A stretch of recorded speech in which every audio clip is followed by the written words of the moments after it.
Kita sudah berada Bapak Ibu di zaman fitnah. Zaman fitnah ini terbalik-balik udah. Makanya ada sinetron dunia terbalik. Sinetron ada dunia terbalik itu dia. Ya, ini ada Pak Ustaz. Kenapa di dunia terbalik? Karena dunia itu bulan. Mana terbalik? Kehidupan itu terbalik. Ya, emak-emak kalau masalah poligami lakinya ribut, tapi kalau masalah perzinahan dia kumpul-kumpul ya. Anak kos-kosan, sampingkan dia kos-kosan, campur aduk di situ, perempuan laki-laki sebelahnya itu bermain diam aja dia. Itu kalau soal yang resmi, ya kan cuma nambah satu, ribut. Terbalik dunia ini, terbalik. Oh nambah mobil ya, atau nambah emas. Maaf ya, ini kajian lagi. Bismillahirrahmanirrahim. Assalamualaikum warahmatullahi wabarakatuh.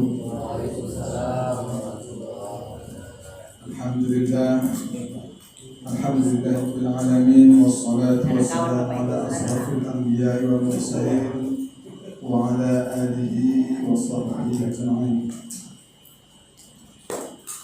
Rabbi ishrah li sadri wa yassir li amri wahlul 'uqdatam min lisani yafqahu qawli, amma ba'd.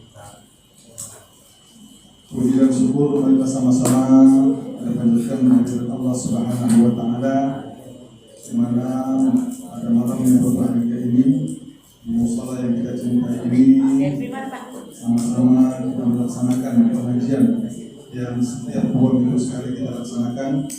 Dan insyaallah alhamdulillah Ustaz kita telah hadir di hadapan kita bersama.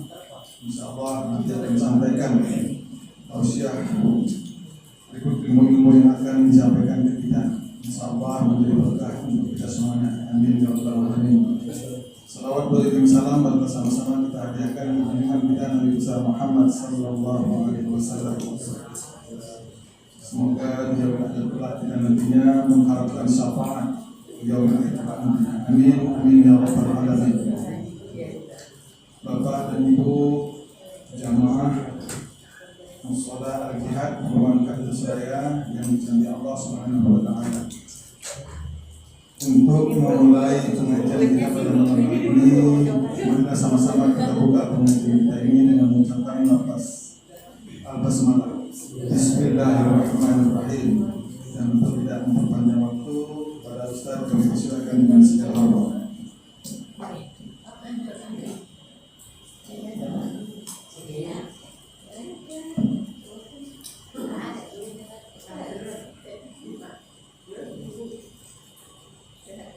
Assalamualaikum warahmatullahi wabarakatuh.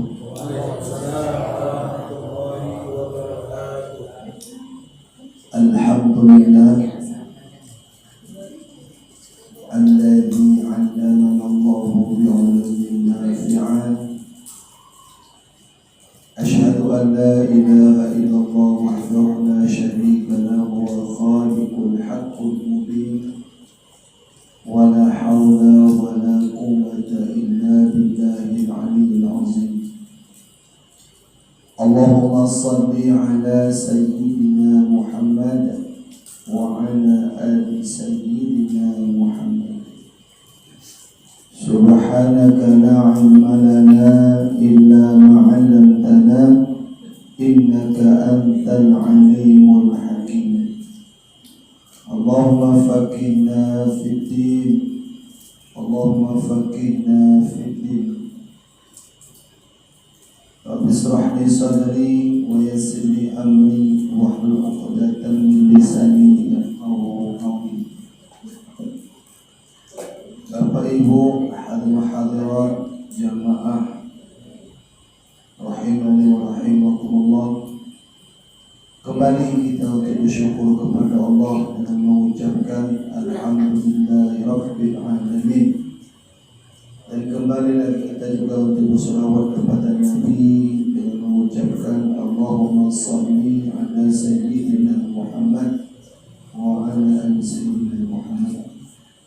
Mudah-mudahan mudah-mudahan berkah pengajian yang kita ikuti, kita laksanakan, kita hadirkan dalam setiap 2 minggu sekali ini, kita berharap dapat memberikan manfaat dalam hidup kita dan dapat memperluas wawasan kita dan dapat menambah ilmu dalam hidup kita. Dan mudah-mudahan berkah majelis taklim ini Allah berikan kita keistiqomahan untuk senantiasa sampai akhir hayat untuk menuntut ilmu. Amin amin rabbal alamin. Bapak Ibu jamaah yang Allah muliakan, malam ini kita akan mencoba mentadabburi salah satu ayat di surah Al-Baqarah, yaitu ayat 282. Di dalam Al-Quran, sebagaimana kita maklumi, Al-Quran itu keseluruhannya ada 30 juz. 30 juz itu ada 114 surah. Di 114 surah itu ada 6.665 ayat. Di antara 6.665 ayat lebih kurang, hanya satu ayat yang paling panjang di antara ayat yang berjumlah 6.665 ayat. Ayat apa itu? Itu adalah surah Al-Baqarah ayat 282. Panjang betul, dari awal sampai akhir paling bawah. Artinya satu halaman full. Satu halaman full satu ayat.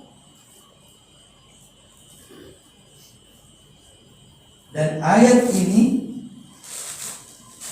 yang paling panjang di antara ayat-ayat yang berjumlah dan dikurang tadi 6.665 ayat. Kenapa panjang kali ayat ini? Sampai satu halaman. Kenapa? Ada apa ayat ini? Nah, ini yang perlu kita tahu.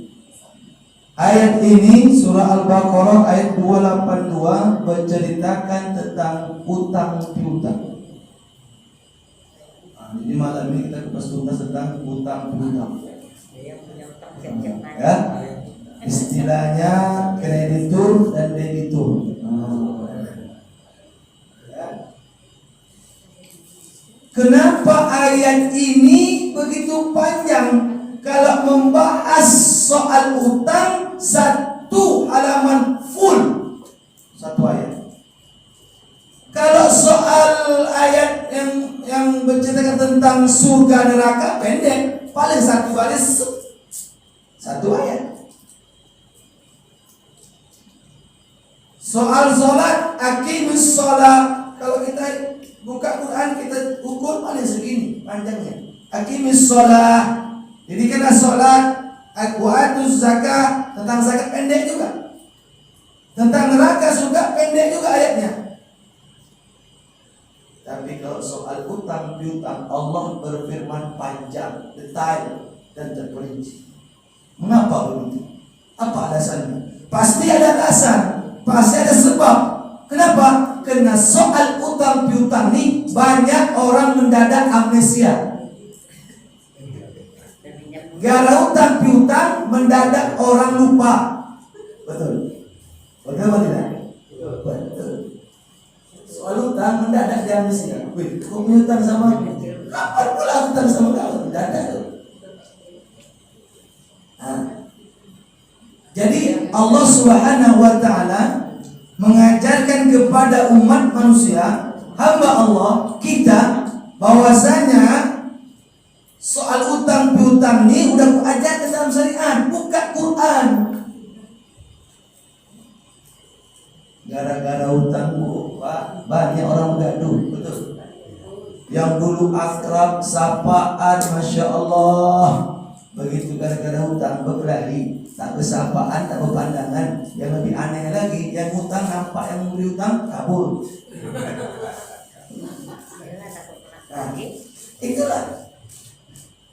Jangankan orang lain, saudara sekandung, seperut, sedarah, gara-gara hutang berkelahi, bergaduh. Kenapa? Mungkin dia tidak melihat dalam Al-Quran bagaimana caranya. Makanya Allah tahu betul. Apalagi perkara duit, hutang piutang lagi. Kalau minjam, masya Allah, sampai menangis dia. Bodoh, nangis apa tak ibawa, nangis. Segala hal ditumpahkan dia, hilang malu dia terus. Betul kan? Iya. Tapi begitu dia dapat uang tuh, udahlah, mulai dia amnesia, kena penyakit. Amnesia tiba-tiba gara-gara utang. Nah, makanya Bapak Ibu jauh memuliakan, kenapa malam ini saya angkat tema seperti ini? Padahal rencana saya ya habis maghrib tadi mau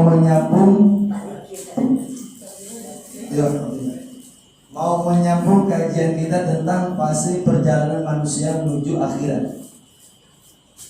Cuma karena mungkin betul ini ya, kenapa saat ini kita memang mengalami kehidupan sehari-hari. Jadi perlu saya sampaikan terkait dengan keadaan kita saat ini. Bahwasanya Bapak Ibu, Al-Quran ada membicarakan itu. Jangan kita bilang soal utang piutang itu tak ada dalam Quran, ada. Apa yang tak ada dalam Quran? Semua ada. Cuma kita yang nggak mau meneliti.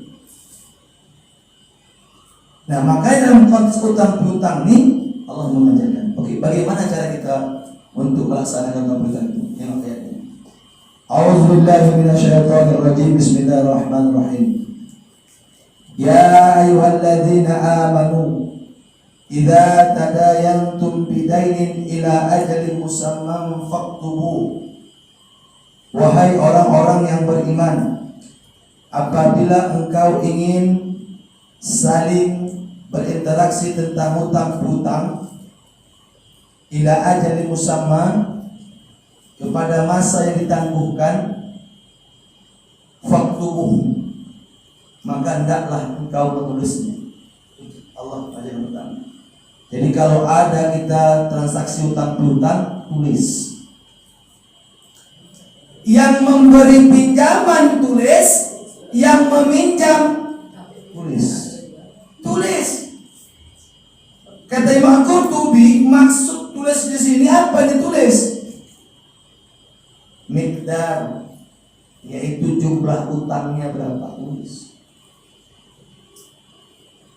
Wal waqt, dan waktunya, kapan dia lunas dan kapan dia boleh berutang. Ini fungsi tulis. Kenapa Allah suruh tulis? Karena tahu si manusia mudah lupa. Anggaplah, anggaplah dia umpamanya nggak pura-pura usul kita, memang lupa dia. Jadi dengan adanya tulisan itu bisa mengingat kembali. Jadi faktubuhu, tulislah. Ini kata perintah. Ada dua pemahaman kata para ulama. Bisa bersifat wajib, tulis itu wajib kita. Kemudian atau bersifat anjuran, kata Imam Qurtubi, anjuran saja. Tapi anjuran itu harus tulis. Seandainya tidak tulis, sekarang kita, aku udah kenal sama bapak itu, aku udah kenal sama ibu itu, tak apa tulis, sudah akrab. Cuma kita tidak tahu apa peristiwa yang terjadi soal hutang itu nanti. Nanti saya akan sampaikan setelah nanti saya habiskan ini ayat. Kenapa Allah sudah tulis? Selain tadi orang mendadak amnesia, kenapa nanti pada saat kita mati nanti ada sebuah peristiwa? Makanya harus ditulis. Tulis. Karena kita sepele, jumlahnya kecil. Dia ngutang 50.000, dia ngutang umpamanya nggak sampai jutaan. Ini tidak ada penentuan apapun itu, selagi orang ngutang sama kita atau kita ngutang sama orang lain, tulis. Tuh, itu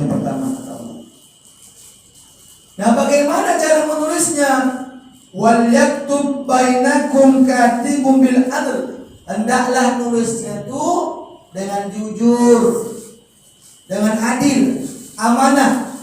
Kalau si peminjam, ya peminjam, pengutang ingin meminjam duit sama pemberi pinjaman, hendaklah dia menulisnya dengan jujur. Kira-kira kapan dia mengembalikannya? Kapan membayarkan? Jangan sosok mantap supaya meyakinkan dia kasih duit, balik besok. Padahal besok ada duitnya. Nah, itu maksudnya. Ini hanya jangan awal saja. Udah nampak dengan duit, terus apa ini nampaknya? Kita sama pemberi pinjaman. Nah, kapan kau bayar? Besok bayar dan tenang. Besok ada duit. Tak boleh. Kira-kira yang ngutang nih waktunya kapan?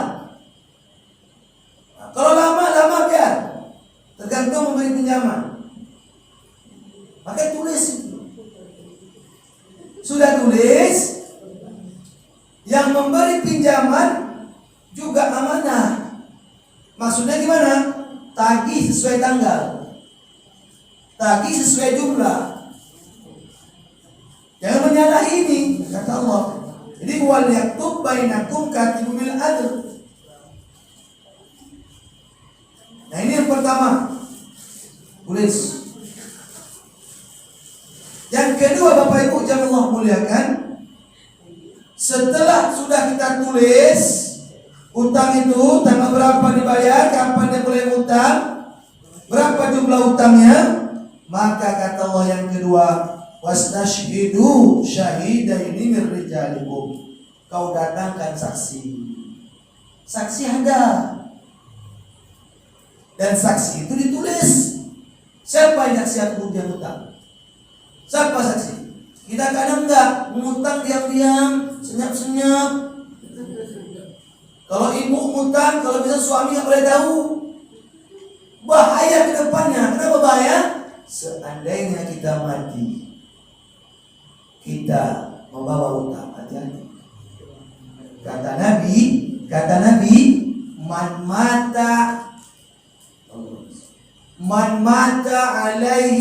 man mata alaihi dinarun wa dirhamun.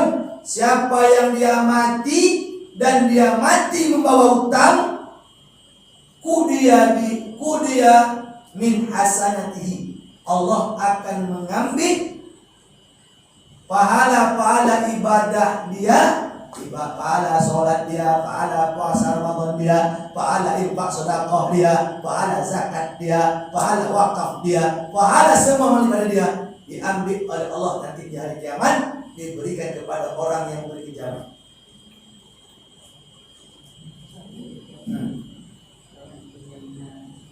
Inilah ada saksi perlu. Supaya kalau ada saksi kita mati tak sempat memberi kabar kepada sanak saudara, ada tadi kertas besar saksi. Nih, mak ayahku atau keluarga ada utang.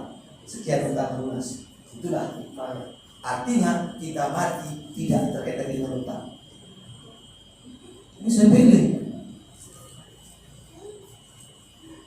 Coba, kalau kita paham hadis Nabi ini, siapa yang mati membawa utang, tak terbayar dia utang itu, udah, maka segala amal kebaikan dia, pahala ibadah dia diambil oleh Allah, diberikan kepada yang memberi pinjaman ini. Kalau kita berbicara seperti ini, kalau umpamanya tahu cara diri kita, biarlah kita hidup apa adanya. Karena kita zaman sekarang ini hidup gengsi, jadi tinggi kan. Apa yang tak utang? Baju ngutang, alat dapur ngutang, alat rumah ruang tamu ngutang, kendaraan ngutang, rumah ngutang, semua ngutang. Iya kan? Coba. Salah Ustaz? Tak salah. Hukum hutang itu variatif. Ya, hukum hutang ini variatif Bapak Ibu. Kalau pemberi pinjaman, pemberi utang, ya, itu hukumnya sunnah. Pemberi pinjaman sunnah, pemberi utang sunnah. Kenapa bisa sunnah? Kenapa bisa sunnah? Hukumnya yang memberi pinjaman itu hukumnya sunnah. Artinya dia memberi pinjaman berpahala, tak memberi pinjaman pun tidak berdosa. Nah, lantas apa hukum berutang? Hukum berutang ini mubah. Kita mau hutang, hukumnya mubah. Apa itu mubah? Berutang tak ada pahala, tak mengutang tak mengapa. Jadi yang dimulai di sini posisi apa? Pemberi pinjaman. Nah, jadi Bapak Ibu jamaah yang Allah muliakan, hadirkan saksi. Jadi kalau ngutang, hadirkan saksi. Ini tak mesti, oke lah, tak mesti kita tulis ibu sekolah saksi, bapak sekolah saksi, ya aku ngutang. Kalau memang repot kali pikiran, kalau betul memang saya kita, setidaknya kita kasih tahu sama orang. Siapa umpamanya? Kita suami kita, istri kita, anak kita. Tolong ingatkan emak ya, emak ada utang sama ibu sekolah, atau emak ada beri pinjaman sama sekolah. Hikmah yang kedua, selain tadi takut kita nanti mati, tak tahu orang kita punya utang, alhasil di kiamat, di hari akhirat diambil semua pahala ibadah kita dikasih sama orang yang beri utang. Yang kedua bahayanya lagi, kalau kita kasih buat saksi, tak tahu orang, nanti kita mati pas kata-kata takziah terakhir, ya kan? Bapak Ibu kalian mewakili dari keluarga almarhum sebelum diberangkatkan ke pemakaman, kami bersedia untuk menyambut kalau ada almarhum punya utang. Ada gitu Pak? Kalian seperti itu? Ya? Datang. Inilah fungsinya dari tulisan dan saksi. Dan ada kejadian tak ada saksi, tak dicatat, datang orang ke rumah, bilangkan almarhum punya utang. Ini kalau ada ya kejadian, datang mana? Kalau nggak punya utang, terus ada saksi tak ada, jangan-jangan ngaku aja kan? Kesempatan aji mumpung kasih. Orang mana peduli zaman sekarang, mau halal mau haram, mau peduli dia yang betul-betul berduit.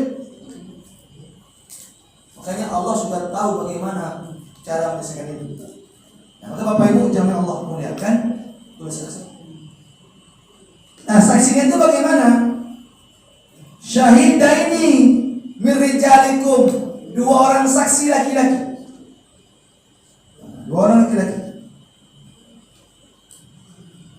Kalau tidak ada dua laki-laki, fa illam yakuna rajulaini, kalau enggak ada dua laki-laki, wa rajulun wa imra'atani, satu laki-laki, dua perempuan.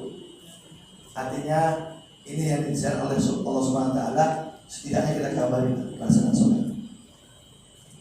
Nah, maka Bapak Ibu jangan Allah muliakan yang kedua. Ya, cara Allah memberitahu kita bagaimana transaksi utang piutang. Yang pertama itu bris, yang kedua ada saksi, yang ketiga tidak di ayat ini, di ayat lain. Kata Allah, farihanun maqbudah, yaitu ada sebuah agunan atau jaminan untuk utang itu sendiri. Ada orang pengen minjam uang sama kita, udah, maka minta dari dia apa jaminan dia, apa agunan dia, kita ambil. Dan ini yang benar.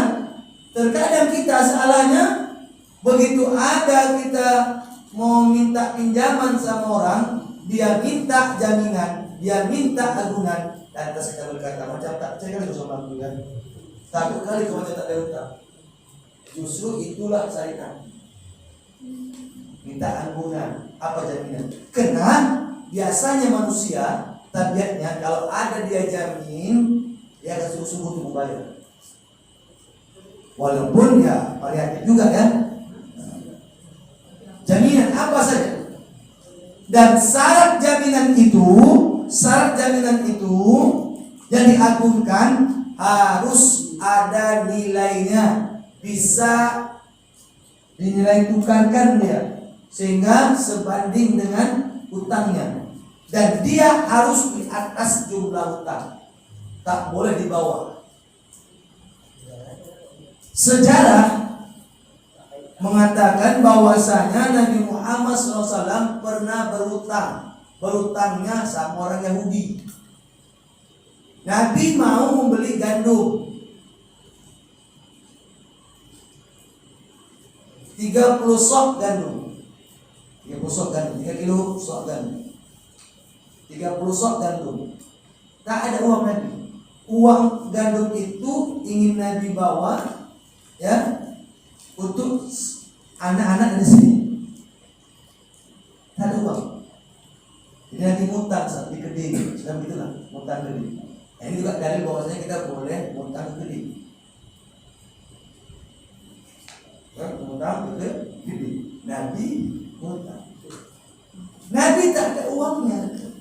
Jadi untuk meyakinkan orang Yahudi tadi memberikan gandum tadi, ya, gandum kasar, maka Nabi menggadaikan, Nabi menjamin, buat jaminan agunan berupa baju besi, baju perang dia, baju besi. Sudah, itu dikatakan. Dulu baju besi atau baju perang dari besi itu berharga dulu. Itu digadaikan sama orang Yahudi dulu. Ketika dikasih sama orang Yahudi, ya pada Nabi berasa gandum. Apa Nabi gandum tadi? Sampai Nabi meninggal tak terbayar itu gandum. Kata Aisyah, sampai Nabi wafat dan baju besi itu tak terambil. Artinya kalau pun tak terambil, itu baju sudah menjadi hak milik sebagai Yahudi. Jadi bagaimana hikmah di sini? Hikmah di sini sebagai dalil bahwasanya utang itu harus dilengkapi, tak cukup ditulis, tak cukup pakai saksi, disempurnakan dengan ada agunan jaminan. Apalagi kalau di lembaga-lembaga resmi. Makanya kita ada jaminan, bahkan buku nikah pun jadi jaminan juga. Kalau kan nggak keluar, oh bilang aja apa enggak gitu. Cuma nggak semua jadi jaminan Bapak Ibu, nggak semua. Nah nanti suami lagi bikin utang, istri jadi jaminan di sini dia. Ini istri aku. Ini baru-baru ini saya tengok seorang ayah ibu membeli beras, anaknya jadi jaminannya. Tadi di berita di saya tengok. Ya Bu ya. Beli beras, anak dia ditaruh jadi dia ambil beras. Banyak jangan pening Bapak Ibu ya. Kenapa nanti suami ibu pengen utang, suami ibu gak ada. Ini jaminan aku. Iya. Saya ingat.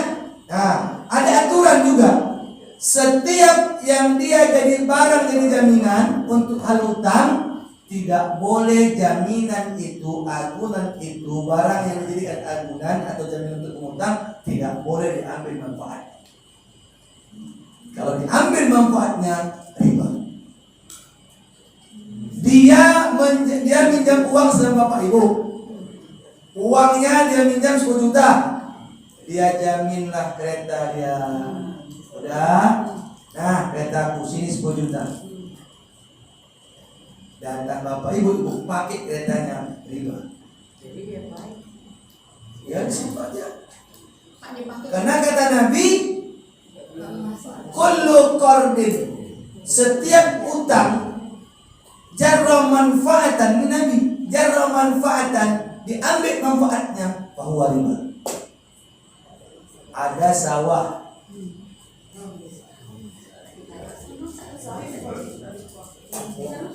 Ada sawah.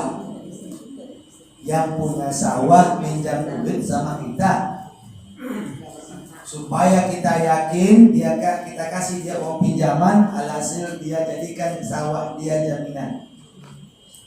Dan datang kita ambil itu manfaat di sawah itu riba. Karena akad pinjaman jangan diambil manfaatnya. Sama seperti kita memberikan uang, kita minta lebih dari pinjaman itulah riba. Dia gadaikan BPKB itu sama kita gurkan lagi, kita saksikan lain, maka riba. Orang berjanji.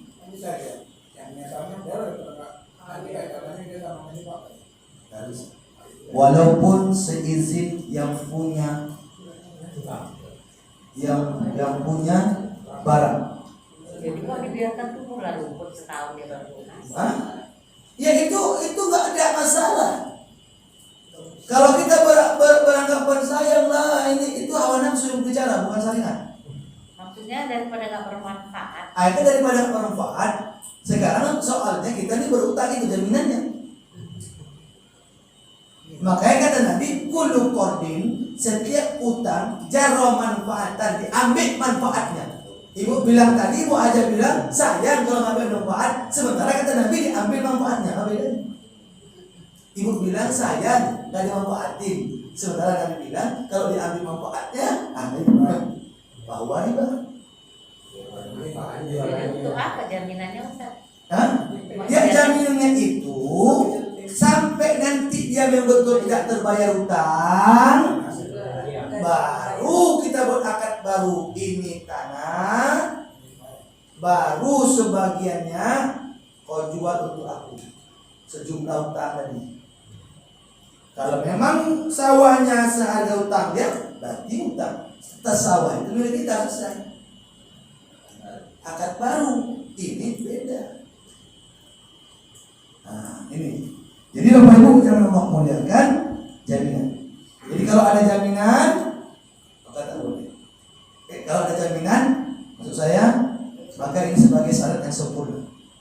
Jadi kalau ada kita transaksi utang piutang, ada jaminan, ada masalah. Karena tiga-tiga ini pun ya bersifat anjuran oleh sebagian ulama dan bersifat wajib oleh sebagian ulama. Nah, jadi Bapak Ibu jamaah Allah muliakan. Jadi dalam hal utang piutang, dia sebenarnya tidak sesimpel, tidak semudah yang kita lakukan pada biasanya. Sebenarnya transaksi utang piutang ini ada keterkaitan di dunia dan akhirat. Kenapa saat ini zaman sekarang ini, ya, kalau sudah hal utang itu ya biasa. Karena bisa jadi kajian soal ayat ini belum berkembang. Kalau saatnya berkembang, orang mikir untuk berutang. Kenapa disebutkan? Kata Nabi, nafsul mu'min mu'allaqatun bidainihi. Ruh kita semua ini, kata Nabi, tergantung-gantung dengan utangnya.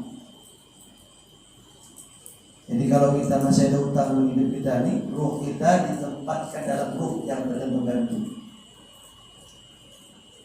sampai dia melunasi hutangnya.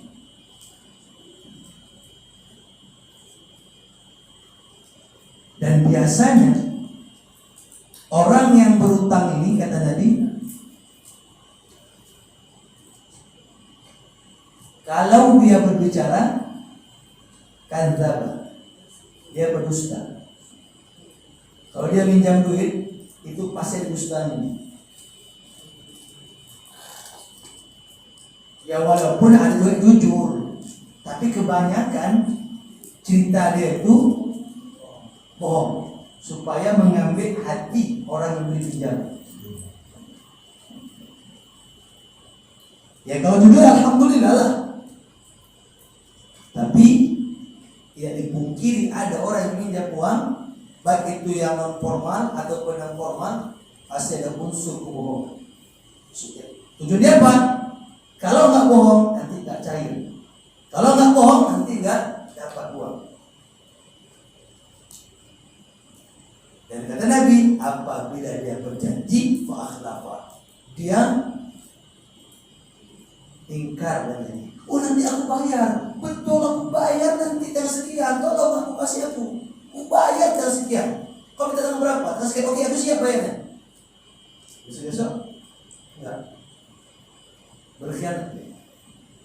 Nah ini hadis ya, kata Ibnu Hajar Al-Asqalani, dia mengatakan tidak semerta-merta ya orang yang berhutang ruhnya akan tergadai atau tergantung-gantung, dan tidak juga dikatakan sebagai orang yang mudah berdusta. Ini untuk orang-orang yang anggap remeh membayar hutang. Dia menyepelekan untuk bayar hutang itu, padahal dia ada duit, mampu untuk bayar, tapi dia lengahkan, dia lalaikan, dia tunda bayar. Kata uang ada. Jadi kalau ada orang hutang, ada orang berhutang, dia niatnya ingin bayar, tapi nggak mampu untuk bayar, maka orang ini tidak termasuk pada hadis tadi. Kata Imam Hajar Asqalani, ahli hadis. Kata dia memang tak mampu untuk bayar. Niat dia memang bayar, udah berusaha mencari sana mencari tak dapat untuk bayar hutang. Mati dia dalam bayar hutang. Maka ruhnya tak dikatakan tergantung, karena sudah ada usaha untuk bayar. Yang maksud di sini adalah mereka yang mampu menunda, anggap remeh dengan hutangnya. Nah, Bapak Ibu jangan Allah muliakan. Inilah bagaimana saatnya kita bisa memahami sebenarnya hutang ini. Ya, kalau kita ada berhutang sama orang atau kita berikan pinjaman sama orang, tak perlu kali kita untuk menganggap bahwasanya itu sesuatu yang membuat kita bisa bermusuh-musuhan. Karena masing-masing sudah Allah tempatkan. Bagi yang berhutang ini konsekuensinya. Bagi mereka memberi pinjaman, memberi hutang, ini konsekuensinya. Ada jatah masing-masing. Semua bersumber dari Nabi Sallallahu Alaihi Wasallam. Dan saya katakan kepada orang yang berhutang. Ada hadisnya, saya kutip dalam kitab lain. Ayyuma rajulin yadayyanu dainan wa huwa mujmi'un alla yuwafiyahu iyahu laki Allahu syariqan. Siapa saja yang berhutang, kata Nabi, siapa saja yang berhutang sedang ia berniat tidak melunasi hutangnya. Dia berhutang tapi dia tidak berniat untuk melunasinya. Bapak itu mungkin udah lupa dengan hutang dia. Ibu tuh mungkin ya berapa kali lah hutang aku, mungkin sama dia kecilnya tuh udah dia dikasih. Berandai. Bapak tuh kaya, bapak tuh banyak duit, ibu tuh banyak duit. Kalau aku hutang sekian ya, mungkin belanja dia sesuai hutang aku. Berandai-andai dia, padahal dia ada di situ untuk membayarnya. Apa kata Nabi? Tak berniat untuk melunasinya. Maka ia akan bertemu lagi Allah syariqan. Maka dia akan bertemu nanti dengan Allah di akhirat. Allah bilang dia sebagai pencuri. Pencuri kata Allah. Kenapa sih? Allah panggil dia pencuri. Karena dia secara langsung mengambil hak orang lain. Terpencuri kan? Mengambil hak orang lain tanpa jalan yang baik. Pencuri. Nah, maka Bapak Ibu jamaah Allah muliakan. Nah inilah untuk mengawas diri kita, jangan sampai kita terlalu suka alim hutang, suka alim hutang. Jadi kalau bukan darurat kali, jangan. Kadang ada orang memang kerjanya itu utang sana, utang sini ada. Ya. Ada pula gini, tipikal orang nunggu orang utang sama dia, nah dia balik utang balik sama orang balik gitu sih. Ya.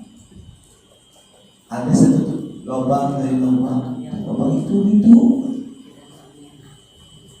Jadi kalaulah bukan darurat, tak usah, elakkanlah. Biarlah hidup serba adanya, serba cukup. Biarlah.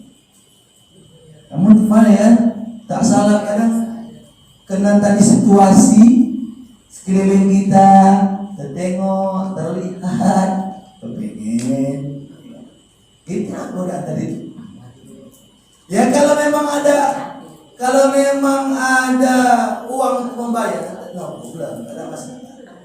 Cuma banyak juga orang stres gara-gara utang. Stres gara-gara utang, terbebani. Apalagi sama COVID ini. Ya kan banyak semua yang nggak jelas usahanya. Jadi Bapak Ibu jawab mulia. Jadi orang yang anggap remeh dengan utang, ya tak berniat untuk membayarnya, dibilang Allah, ya nanti di akhirat dia sebagai pencuri. Dan dia dianggap sebagai orang yang telah berbuat zalim. Matlul ghani, kata Nabi, matlul ghani zulmun. Orang yang menunda-nunda bayar utang dituntut nanti ajalah, masih perlu duit lagi nih, nanti ajalah, masih perlu lagi duit nih. Nggak ada orang yang turun untuk bayar utang, nanti ajalah, beli perlu lain, ya kan? Ya memang keperluan itu tidak hal yang wajib, ya, yang bersifat ya ada ura-ura atau segala macam, ya kan? Tadi bayar, maka itu zalim dia, zalim. Nah, maka Bapak Ibu jangan Allah muliakan orang yang berutang ini. Saking pentingnya utang, ya, untuk dibayar, penting untuk dibayar. Makanya kalau ada orang yang berutang, dia gugur kewajiban haji dia. Kalau tahun ini bulan Dzulhijjah, ini bulan Dzulhijjah, udah dia punya uang seharga biaya haji, katakanlah 32 juta. 32 juta. Udah 32 juta biaya haji, dia ada uang 35 juta. Maka ibadah haji yang diwajibkan sama dia gugur tahun itu. Mesti bayar haji, mesti bayar utang. Bayar utang. Saking pentingnya utang, kata para ulama. Jadi kalau dia berangkat juga, usah gimana? Dia pergi juga? Ya tetap sah. Karena dia kan melaksanakan rukun haji, wajib haji, tetap sah. Cuma hakikatnya kewajiban itu gugur karena dia anggap orang yang tidak mampu. Sementara ibadah haji itu adalah bagi yang mampu. Mampu bekal dia pergi, bekal dia yang ditinggalkan, dan bekal sampai di sana. Macam mana dia bekal dia kurang? Utang saya ada. Satu, saking penting utang dia. Yang kedua, orang yang berutang nih, kalau dia punya uang tabungan 40 juta sekian, uang tabungan, dia simpan ini selama setahun, sudah. Nah 40 juta itu sudah setahun dia simpan, dia tabung. Sudah setahun, maka itu diwajibkan dia berzakat. Karena dia punya utang, tak wajib bayar zakat. Bayar utang. Bayar utang. Artinya apa? Lagi-lagi saya mengingatkan penting utang. Yang ketiga, kita meninggal, kita mati, kita meninggalkan harta. Dalam Al-Quran Allah suruh mati kita nanti ini, kita ada ahli waris kita itu tak dibenarkan membagi warisan dulu, tapi dibayar utang almarhumah. Itu yang pertama. Berarti utang itu penting. Itu ayat tentang warisan, surah An-Nisa. Setelah utang, yang kedua kata Allah, bukan warisan lagi, wasiat tunaikan. Kalau almarhum ada wasiat. Ketiga, barulah itu warisan. Setelah dibiayakan, setelah dipisahkan dengan biaya fardu kifayah almarhum. Intinya utang. Nah, makanya Bapak Ibu jangan Allah muliakan ini. Apalagi kira-kira tentang utang. Kalau kita punya utang Bapak Ibu sama orang lain, hendaklah ada rasa takut kita untuk tidak membayarnya. Harus takut. Oh, ini udah mau datang tanggal nih. Ada rasa takut. Jangan selalu ya denda-denda. Atau apa? Diambil aja lah. Nggak bisa gitu juga. Utang ini orang yang mati syahid, ya. Kata Nabi hadisnya, yaghfiru lisyahid kulla dhanbi. Diampunkan oleh Allah segala dosa orang yang syahid. Mati syahid aja dosanya diampunkan Allah. Ila dain, kecuali utang. Mati syahid saja ampunannya Allah hapuskan dosanya, tapi tidak utang. Bagaimanapun mati dia, mati husnul khotimah, mati sebagai orang soleh, mati sebagai orang yang bermaksiat, tidak lepas dari itu semua kalau masih ada utang.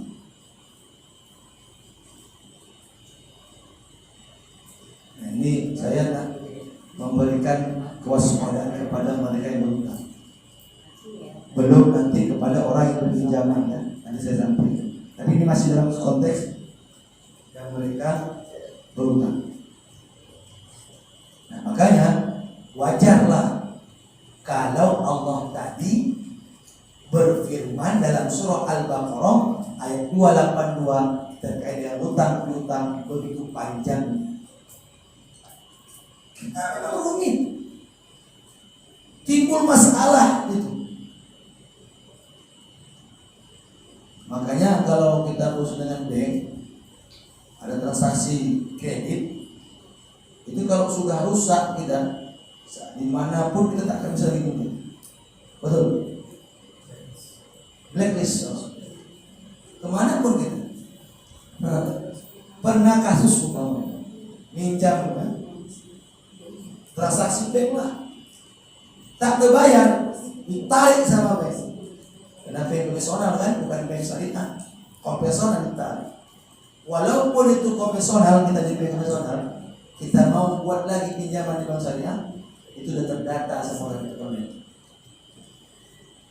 Nama-namanya. Kenapa? Inilah bahwasanya ada di situ terjadi kecurangan.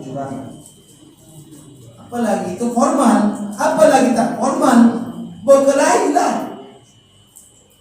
Kalau yang formal cantik main dia kan, paling apa? Polisi, ya kan? Tak pening-pening dia, nggak mau tahu dia polisi atau sita. Kalau yang formal macam kita ni, apa ada berparang dia? Balik dulu. Iya. Yang ini, yang capek yang memberi pinjaman pula. Yang anehnya lagi, awak tagih utang, dia pula yang marah. Nah itu, jumpa awak ngelak-ngelak, nampak rezeki kan, baru itu nampak. Nah itulah dia. Kenapa? Salah dari awal. Jadi kebutuhan itu memang perlu, ya untuk kita penuhi. Cuma berpikirlah untuk beberapa kali. Kalau memang kita ada uang untuk bisa membayarnya, tapi ingat Allah Subhanahu wa Ta'ala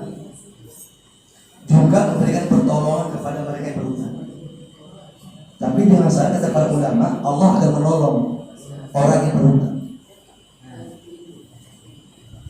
Atau karena hadis Nabi dalam hadisnya,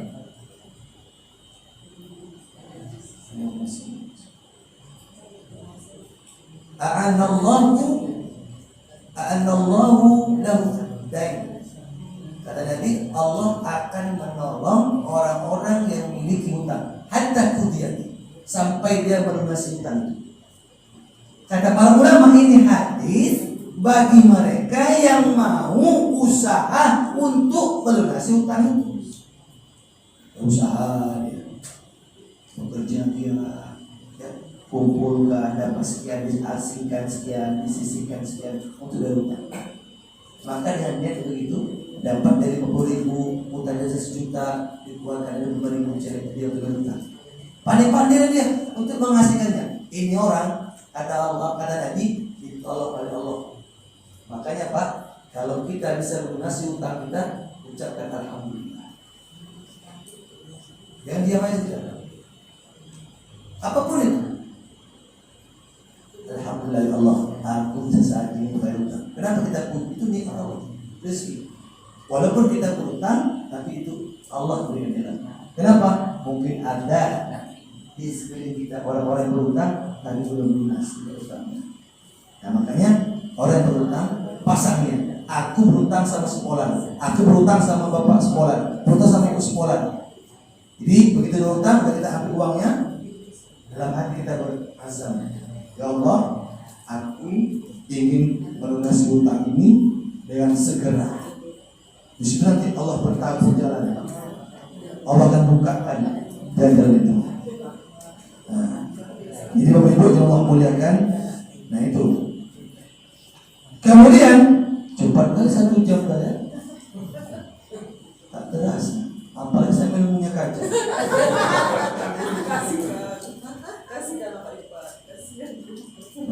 Ada waktu lah. Nggak usah Pak, Nanti kalau ada yang lupa, boleh ditanya dulu. Nah itu untuk yang mengutang ya, adab-adabnya saya sampaikan. Hati-hati.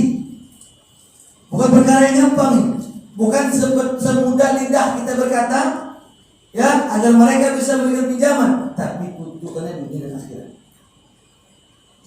Bisa dapat hadisnya. Yang kedua, bagaimanalah mereka yang beri pinjaman tadi? Apa keistimewaan mereka?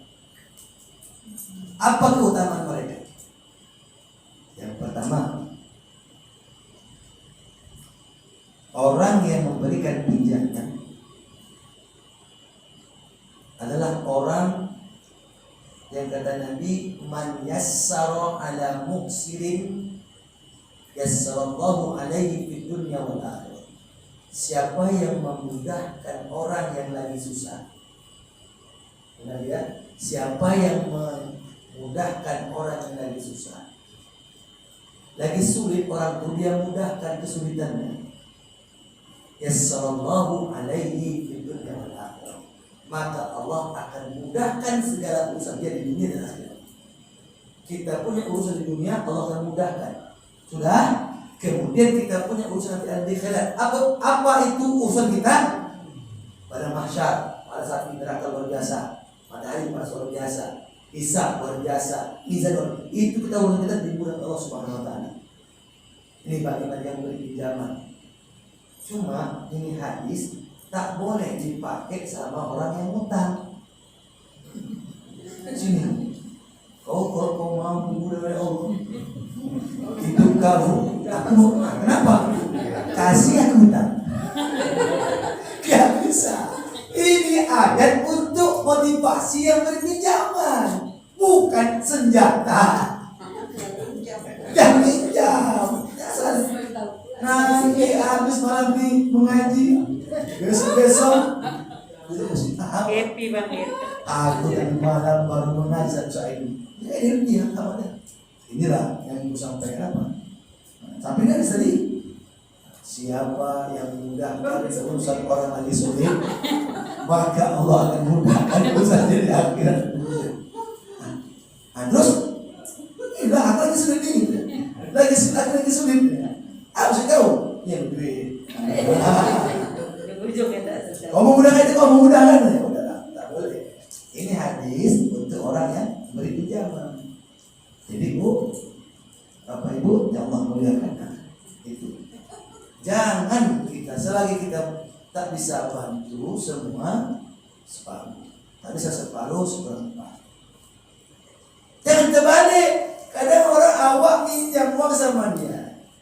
Dia nanya apa keperluan kamu minjam tuh? Kita ya begini curhat kan? Ini terbalik pula lebih panjang lagi curhat yang beri pinjaman. Aku kata mau kasih. Aku lagi susah nih. Wah, udah ceritanya problem rumah tangga yang semua macam. Alhasil saya tak dapat uang pinjaman. Tak boleh itu juga. Kalau memang tak sampai bil hada wal sampai dengan tenang, sudah dapat uang. Insyaallah lain kali. Selesai. Tak boleh kita kasari. Tak boleh kita kasari. Tak boleh. Kali kau. Kawan-kawan yang minjam. Kawan-kawan yang minjam, masih kawan yang minjam, kawan yang minjam. Kalau dia aja minjam, ya kan? Kenapa nunjuk? Kalau dia yang minjam, tapi dia berlunas, tidak ada masalah.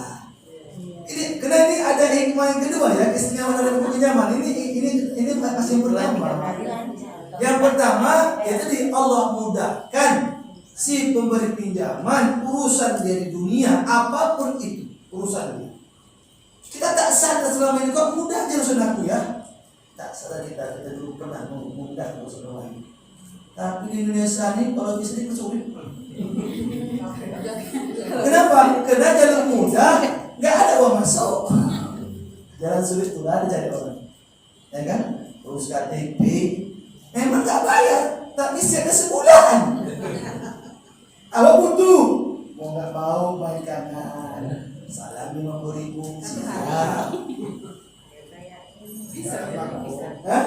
Ada belagu, nah, itu kecil saja. Jadi dipersulit. Jadi zaman sekarang nih yang lagi tren mempersulit lebih tren daripada mempermudah. Kita balik zaman ini zaman fitnah. Kita sudah berada Bapak Ibu di zaman fitnah. Zaman fitnah ini terbalik-balik udah. Makanya ada sinetron dunia terbalik. Sinetron ada dunia terbalik itu dia. Ya, ini ada Pak Ustaz. Kenapa di dunia terbalik? Karena dunia itu bulan. Mana terbalik? Kehidupan itu terbalik. Ya, emak-emak kalau masalah poligami lakinya ribut, tapi kalau masalah perzinahan dia kebun ya, anak kos-kosan, sampingkan dia kos-kosan, campur aduk di situ, perempuan laki-laki sebelahnya tuh lain diam aja dia. Itu kalau soal yang resmi, ya kan cuma nampak satu ribut. Terbalik dunia ini, terbalik. Oh nambah mobil ya, atau nambah emas. Maaf ya, ini kajian lagi. Semuanya tuh nggak tahu. Jadi Bapak Ibu jamaah Allah muliakan. Nah ini yang pertama. Jadi motivasi kita memberi pinjaman itu yang pertama. Yang kedua, orang yang memberi pinjaman kepada orang lain, ya, kan tadi kan dia memudahkan urusan orang lain, maka nanti dia mendapatkan naungan dari Allah Subhanahu Wa Taala di padang mahsyar.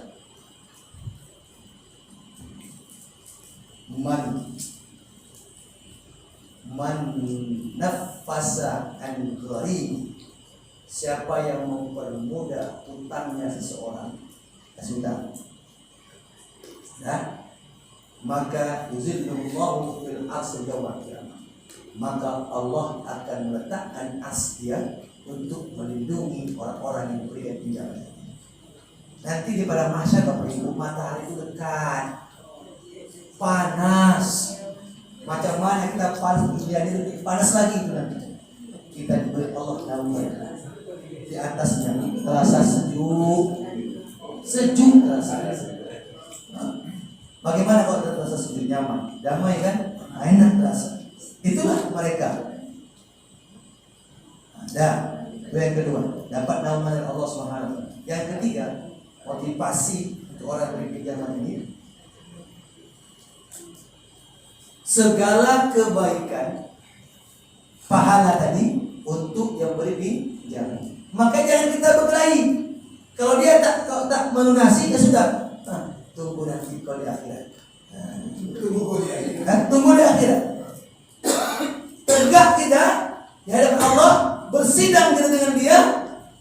Pahala sholat dia, pahala haji dia, pahala infak dia, puasa dia. Kalau seandainya sedikit pahala ibadah dia, sedikit pahala kebaikan dia, sedikit tak terbayar dia sama orang sedikit, maka keburukan kita untuk dia.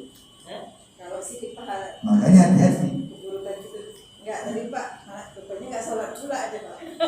Selama hidupnya tak Keburukan kita kasih ke dia. jadi kita dapat apa? Ya kita hilang keburukan kita, hilang dosa-dosa kita, hilang dosa-dosa kita.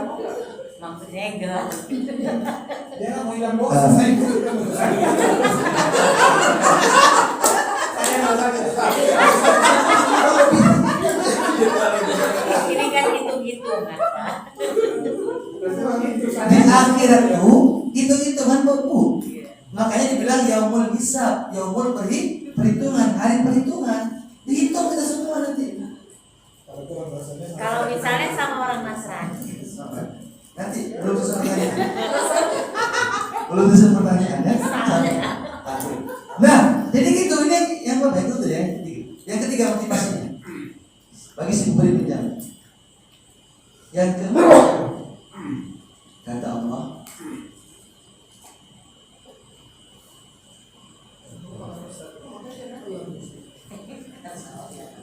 wa in kana dzu usratin fanazratun ila maisarah. Jikalau ada yang tadi mengutang kepadamu, kata Allah, dan dia tidak bisa membayar, tak sanggup membayar, memang. Bukan dia memilih utang, dia memang tak mampu membayarnya. Fanazratun ila maisarah. Kau kasih lagi tadi waktu, tambah lagi waktu dia membayar. Oke, kau tambah lagi minggu depan ya. Terus begitu bayar dia. Udah, maka kata Allah, wa anta saddaqu khairul lakum. Kau sedekahkan sebagian hutang itu atau semuanya baik untuk kau. Artinya bahasa ringkasnya, ikhlaskan saja orang yang tak mampu bayar hutang kita. Kenapa? Itu dianggap adalah sedekah. Lagi-lagi ayat ini tak boleh dipakai orang yang hutang. Bu, datang di rumah Pak, ya kan? Pak, Bu, aku tak bisa mengasih utang aku. Pak, Bu, ini bawa aku Bapak Ibu, ada ayatnya. Kalau ibu ikhlaskan, ibu sedekahkan, ibu baik. Sudah dipakai. Ini untuk motivasi orang beri. Itu yang pertama. Yang kedua, lagi-lagi ini dituntut yang pemberi utang, ya kan? Kalau utang 2M, dia memberi pinjaman sama orang puluhan juta, ratusan juta, bahkan miliaran, macam mana? Ikhlaskan saja, terlepas jangan jumlah yang banyak atau sedikit, kata Allah. Kalau kau sedekahkan sebagian atau semuanya, khairul lakum, itu baik untuk. Artinya sudah berlipat-lipat itu gantinya nanti di akhir Allah, atau lipat-lipatnya itu yang diganti oleh Allah di dunia. Cuma kita tidak tahu bagaimana cara Allah untuk menggantinya. Itu saya katakan tadi, terlepas kalau dia jumlahnya banyak, berarti kan oknumnya. Tergantung oknumnya seberapa dia mau berkesan itu. Tapi intinya ayat Al-Quran sudah memberitahukan. Jikalau kau ikhlas adalah kesan dia. Makanya kita tak boleh marah-marah, tak boleh marah-marah, tak boleh maki-maki walaupun dia begitu reaksinya. Karena kita yakin bahwasanya kemuliaan orang yang beri pinjaman itu lebih tinggi daripada mereka yang meminjam. Ya kan?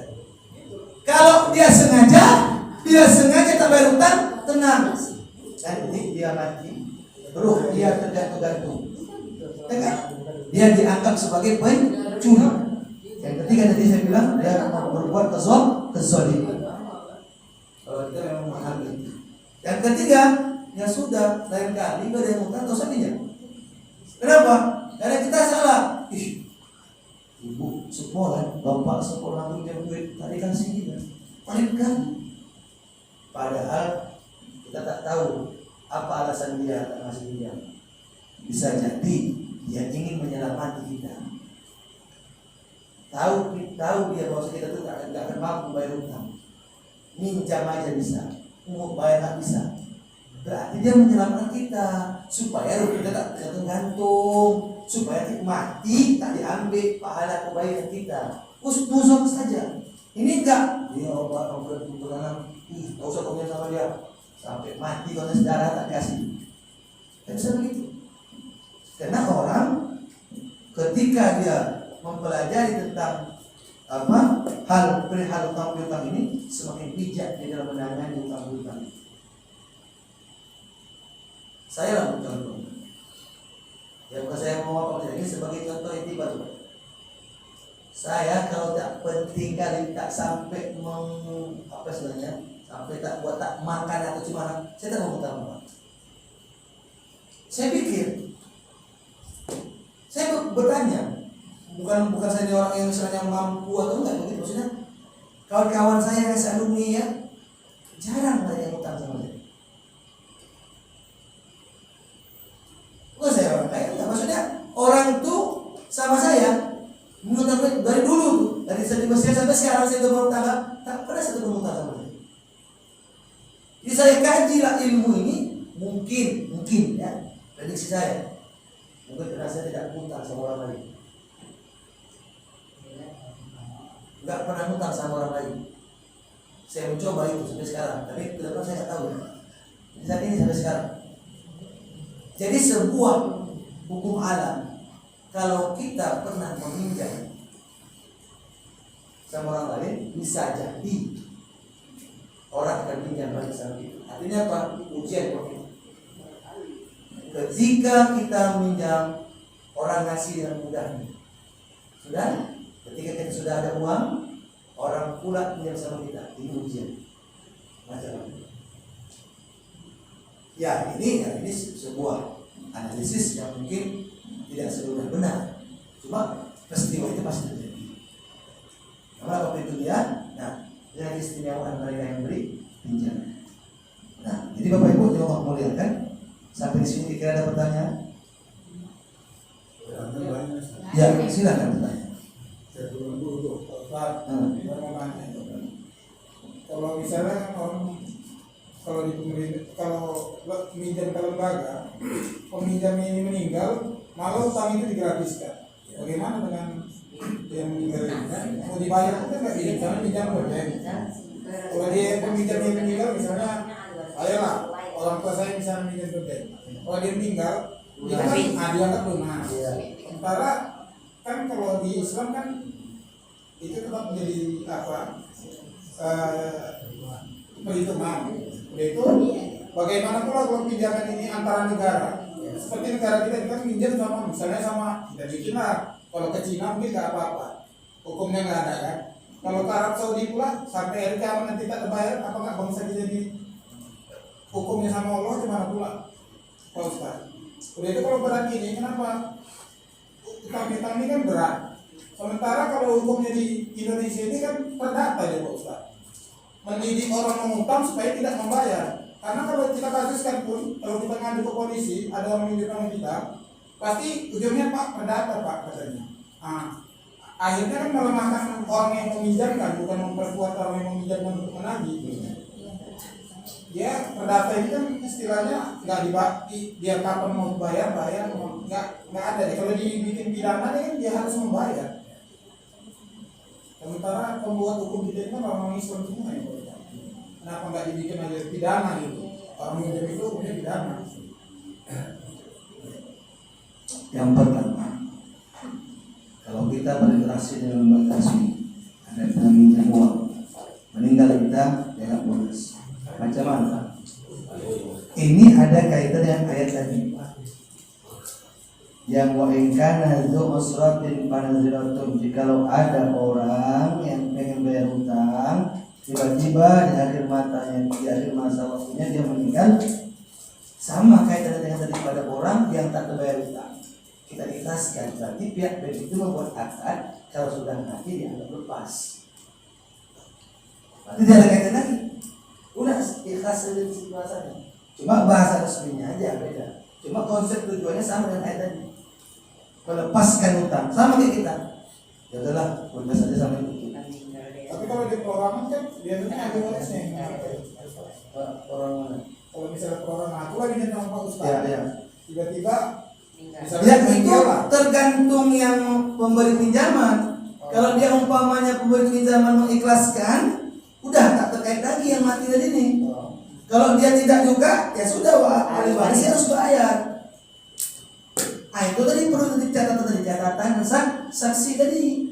Ini kan ceritanya bagi yang mengikhlaskan. Kalau mengikhlaskan berarti tidak ada problem lagi. Tidak ada lagi yang dituntut dia. Diambil lagi. Kalau di bank kan bank bukan ikhlasan, bukan ikhlasan. Enggak. Asuransi bayar. Ya arti kata asuransi itu yang membayar. Tetapi bank yang bebaskan. Enggak, maksud saya begini Pak. Ketika memang keterkaitan dari awal bahwasanya utang itu nanti dianggap lunas bagi yang apa tadi yang mengutang, nah itu dianggap seolah-olah sudah menjadi tanggung jawab pihak bank. Makanya bahasa saya tadi wa anta sadaqu lakum. Itu rekomendasi lembaga tadi bagaimana cara untuk dan solusinya.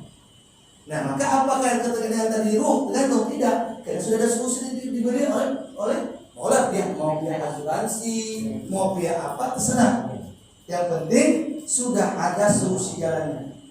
Artinya ayat tadi wa in kana dzu usratin fanaziratun ila maisarah, sudah ada solusinya.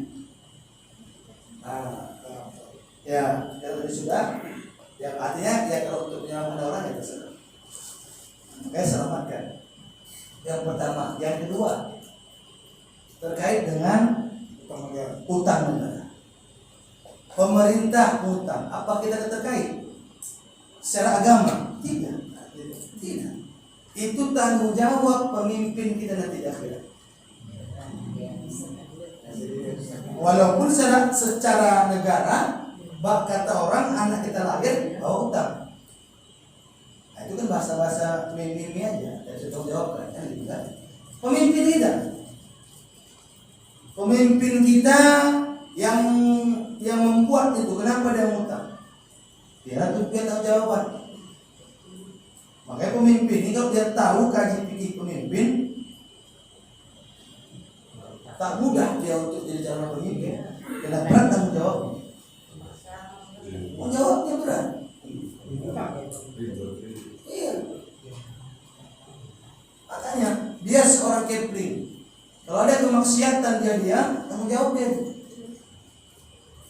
Dia kena kekuasaan. Dzaraital munkara, apabila kau oleh kemungkaran terjadi, itu fungsi kekuatan. Apa itu? Kekuasaan.